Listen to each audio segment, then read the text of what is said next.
Саламатсыздар ма? Handmade Crochet каналына қош келдіңіздер. Бүгін сіздермен осындай табан тоқып үйренеміз. Ол үшін бізге керекті заттар әлбетте жіп және өлшеу сантиметр, қайшы и номері 2-7 крючок. Ол үшін біз размерін біліп тоқу үшін бірінші мысалға табан бас осымен міне осыны былай өлшейміз, көрдіңіздер ме? 22. Одан кейін мынау қалыңдық жаңағы жерді, осы жерді өлшейміз мінекей.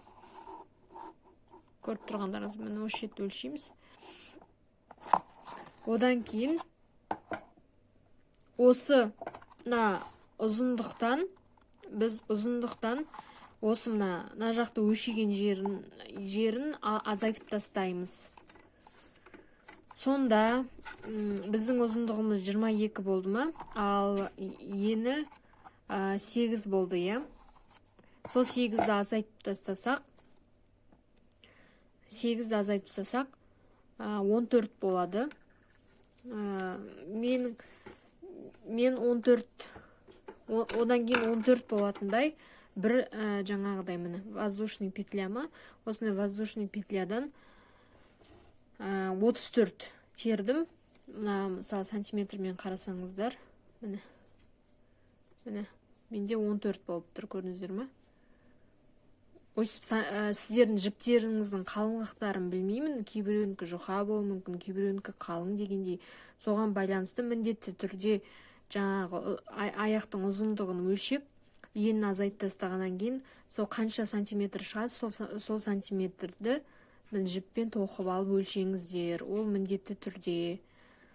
Сол кезде сіздерде ровный болып шығады. Мен міне 34 алдым.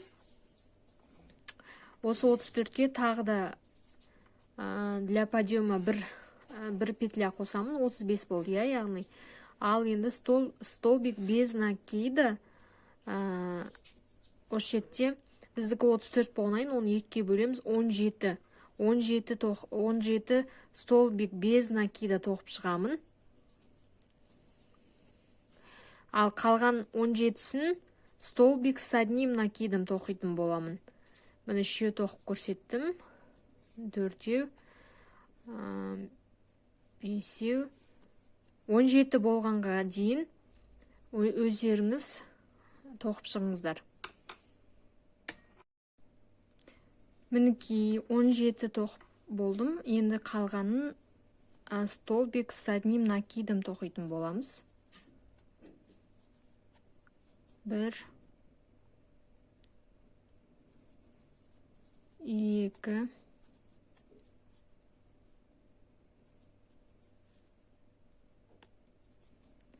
3,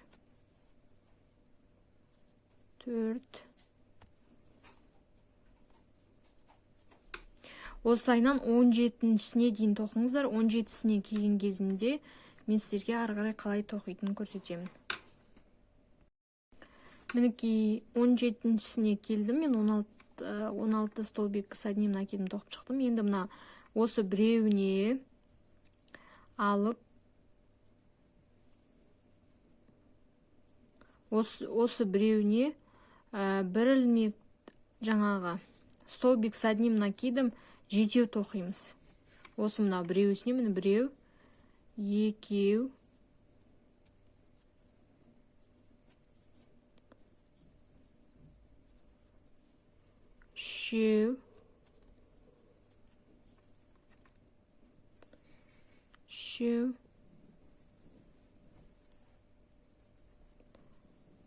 4,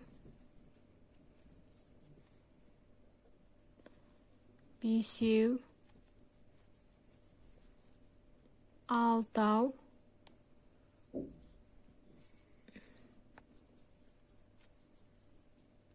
және 7.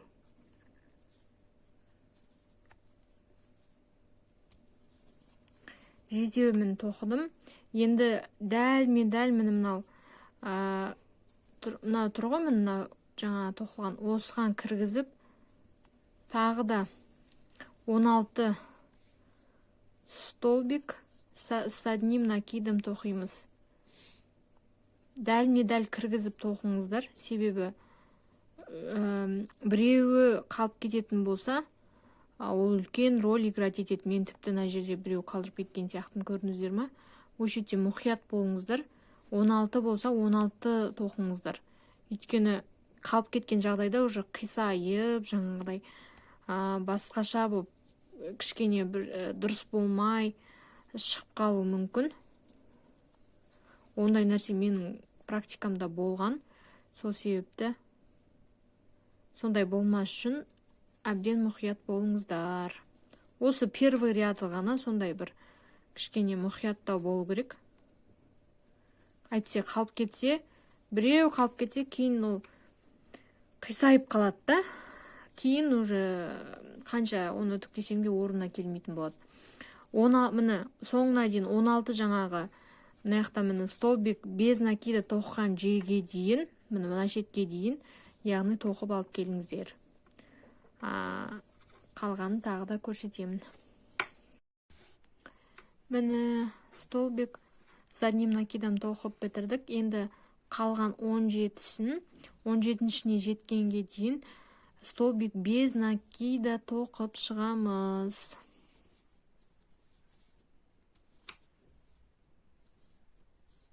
Тоқып алып келдім. Енді 17-шісіне міне келдік.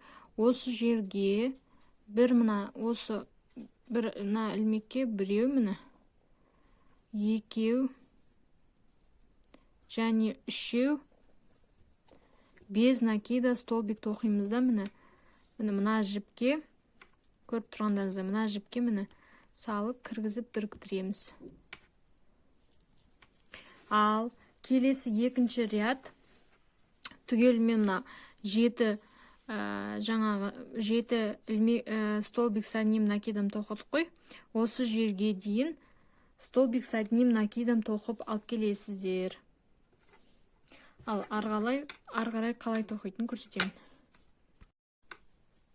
Енді жетеу тоқылған жерге келдік. Енді осы жетке каждый біреуісіне міне 2 столбик с одним накидом тоқитын боламыз. Біреу, екеу, біреу,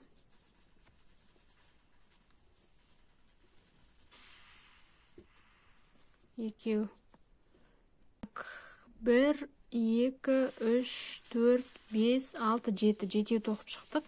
Қалған мына үшеу арттырдық қой. Сол үшеуге дейін үшеу тоқыдық қой. Мына жерде үшеу жаңа біреумен төртеу болады. Яғни 1, 2, 3, 4. Осы төртеуіне дейін столбик с одним накидом тоқып шығамыз. Төртеу қалған жеріне келдік. Енді каждый мына төртеуіне біреуісіне каждый столбик с одним накидом екі-екіден. Біреуіне екеу кіргіздік. Екіншісіне де екеу.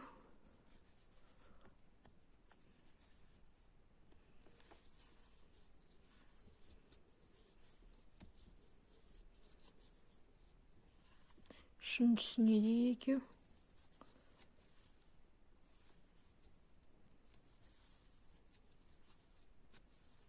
Төртіншісіне де екеу.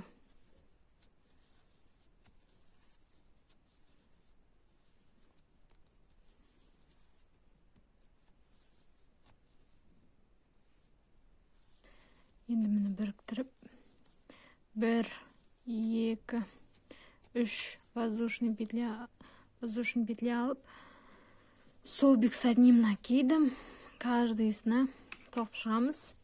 Осы мына жетеу. Жетеу арттырдық қой біз каждыйына екі-екіден.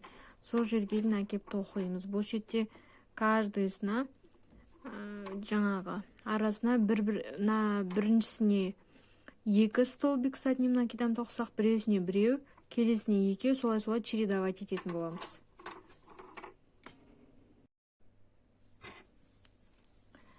Келіп жеттік. Жаңағы екі-екіден тоққан жерімізге келіп жеттік. Енді біріншісіне екеу тоқимыз, 2 столбик с одним накидом.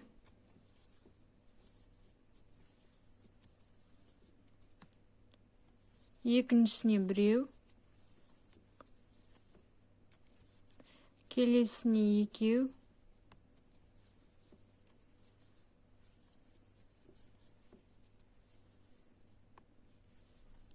келесіне біреу. Міне осылайынан мынау екі жаңағы екеулік бітеді ғой, сол жерге біреуіне екеу, келесіне біреу, осылайынан тоқып осы жетке дейін аяқтаймыз. Тоқып көрсете салайын сіздермен бірге.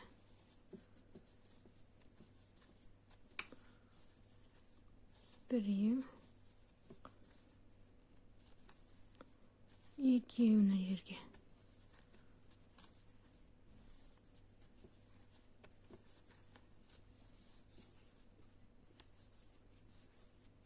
Біреу, екеу.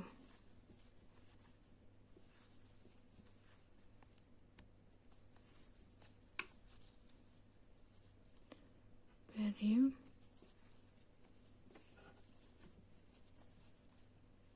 екеу.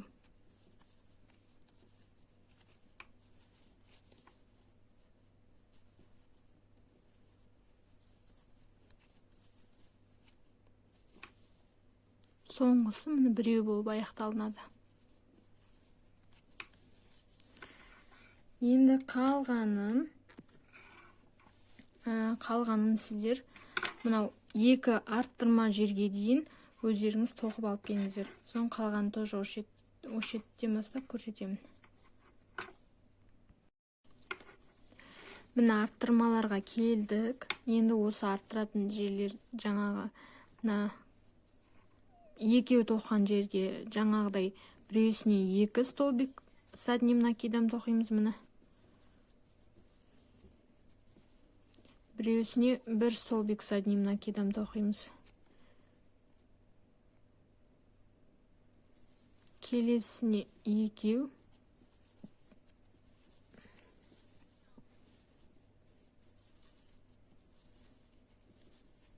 келесіне біреу, келесіне екеу,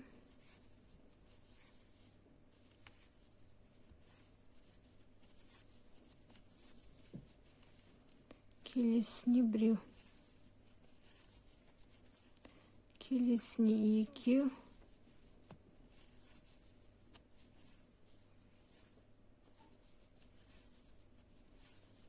келесіне біреу. И тағы міне сіздер байқасаңыздар, мына жерде міне біреу болады. Бұған енді екеу емес, бұған біреу тоқимыз. Себебі мынау 3 біздің воздушный петлямыз уже біреу болып саналып кетеді, да? Сол себепті біз мұнда уже жаңағы біреу ғана тоқимыз, екеу емес. Міне 3-ші ряд аяқталды. Енді 4-ші ряд қалды. 4-ші рядты жаңағы осы міне арттырмаларға дейін, екеулік тоққанға дейін, міне көріп тұрғандарыңыздай, осы шетке дейін тағы да өзіміз тоқып алып келеміз. Қалғанын тағы да көрсетемін. Міне арттырмаларға келіп жеттік. Біреуге жаңа екеу тоқыған жерімізге. Сіздер өздеріңізде тауып аласыздар тоқымаларыңыздан деп ойлаймын. Өйткені ол аса бір қатты қиын зат емес. Өзі сразу білінеді. Осы шетке біреусіне екеу тоқимыз. Біріншісіне 2 столбик с одним накидом тоқимыз. Ал келесі екеуін жаңағы столбик с одним накидом біреуден тоқимыз. Біреу, келесіне де біреу. Ал одан кейінгісіне екеу столбик с одним накидом. Келесіне екеу. Жаңа бір-бірден, яғни. Келесіне бір-бірден тоқитын боламыз, мінекей.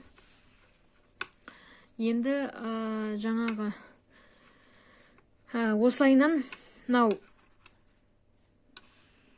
аяқталынады ғой. Аяғына дейін осылайынан алып келеміз. Қазір бірге тоқиық, жарайды. Біреусіне 2, келесіне бір-бірден.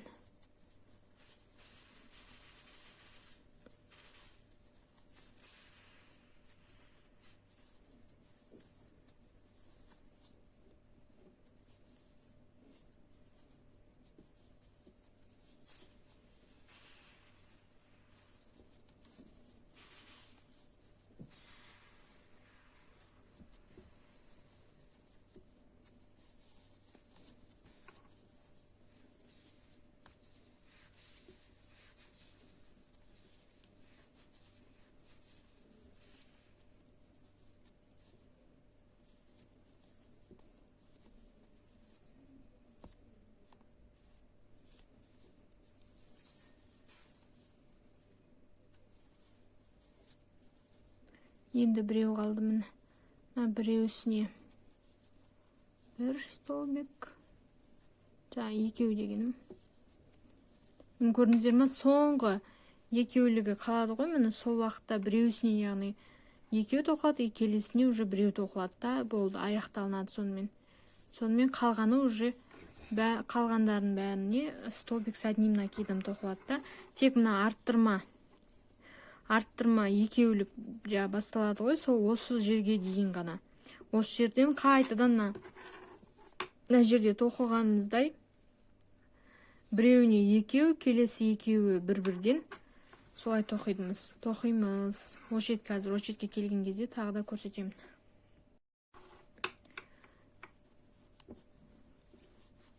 Міне екеулігіне жеттік. Енді осы жерге біріншісіне 2 столбик с одним накидом тоқимыз. Келесіне 1, келесіне 1 тағы да. Одан кейінгісіне 2.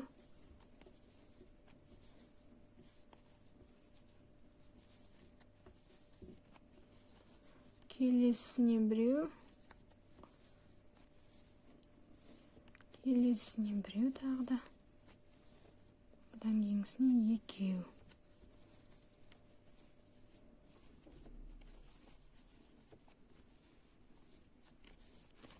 Келесіне 1. Келесіне 1.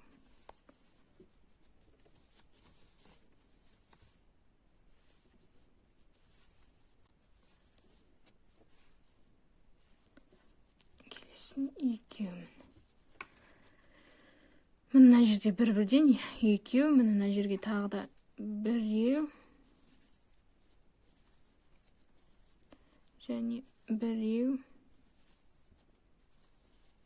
Мына жерге 2 тоқылады.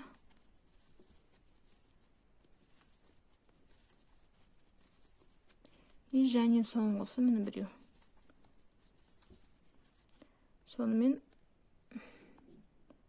жіпті кіргізіп, біріктіріп, міне 4 ряд тоқып шықтық. Енді сіздер өлшеп қараңыздар. Егер де сіздерге ұзындықтарыңызға сай болып келіп тұрса, онда 5-ші рядты тоқымасаңыздар болады. Ал менің жібім жұқа болғандықтан, маған бұл ұзындық кішкене аздау болып тұр. Мен 5-ші рядты тоқимын, бірақ 5-ші ряд уже мүлдем басқаша тоқылады. Және қалыңдығында қараңыздар. Кейбір жіптермен мен тоқығанымда ұзындығы да жіптің қалыңдығына байланысты да, мына аяқтың еніндегі несі қалың болып кетеді кейбір жіптермен тоқыған кезде. И ұзындығы да нормальный болады 4 рядпен. Егерде сіздерде уже міне ұзындығын өлшеп қараңыздар, енін өлшеп, мысалы менде 7-ақ болып тұр да, негізі маған 8 керек болған. Одан ұзындығы да 20 болып тұр. Көрдіңіздер ме? Ал мен тағы да 1 ряд тоқимын, міне. Сонда менікі міне тура осындай болып шығады. Мына жерде міне 5 ряд тоқылған. Сол себепті 5-шін тоқимын. Сіздер өздеріңіздің жіптеріңіздің қалыңдығына қараңыздар. Егерде өлшеп міне сантиметрмен өлшегендеріңізде егер де сіздерге жаңағыдай өзіңіздің ұзындықтарыңызға келіп тұрса, онда тоқымай қойсаңыздар болады. 5-ші рядты қалай тоқимын? Мен нені жаңа тоқымамды айландырып, бір воздушный петля аламын да. Осы мына прям осы мына тұр ғой мына. Осы біріншісіне прям ең біріншісіне мынаған емес, ең бірінші мынаған кіргізіп, осылайынан керісінше көрдіңіздер ме, айландырып керісінше тоқып шығамын. Оның да өзінің бір себебі бар. Потому что мен бұл неден табаннан әдемі бір слитки тоқиын деп жатырмын. Сол себепті маған мынандай бір табан сияқты болып тұратындай, осындай айландырып тоқыған кезде біз осындай эффект аламыз десек болады. Сол себепті мен айландырып 5-ші рядты осылайынан без накида столбик, каждый без накида тоқып шығамын. Столбик без накида деп аталады. Сіздер өздеріңіз қараңыздар, тоқисыздар ма, тоқымайсыздар ма? Алмаған бұл керек. Сол себепті мен 5-ші рядты осылайынан тоқып шығамын. Без накида, бірақ ешқандай арттырмасыз, түгелімен осымен қалай тоқып жатырмын, солайынан айландырып тоқып шығамын. Мен табанымды тоқып бітірдім. Енді жіпті қырқып,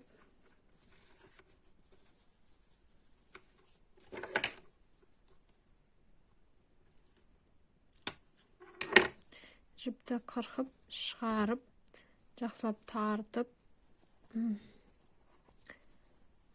ілмектердің арасына кіргізіп жіберемін, сонда байқалмайтын болады.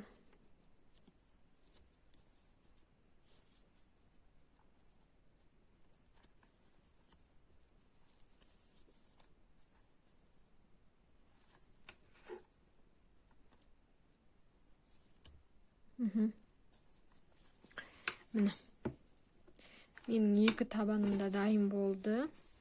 Көріп тұрғандарыңыздай, егер де сіздердікі формасы, яғни пішіні дұрыс болып шықпаса, жағдай кейбір жерлері майысып тұрса, оны жақсылап 2 басынан алып, тартып жіберіп, және де сіздерге үлкен бір лайфқа айта кетейін, осындай табан сондайларыңыз жаңа пішінін ұстамаған жағдайда тоқып болғаннан кейін сіздер уайымдамаңыздар, оны үтіктің көмегімен шешуге болады.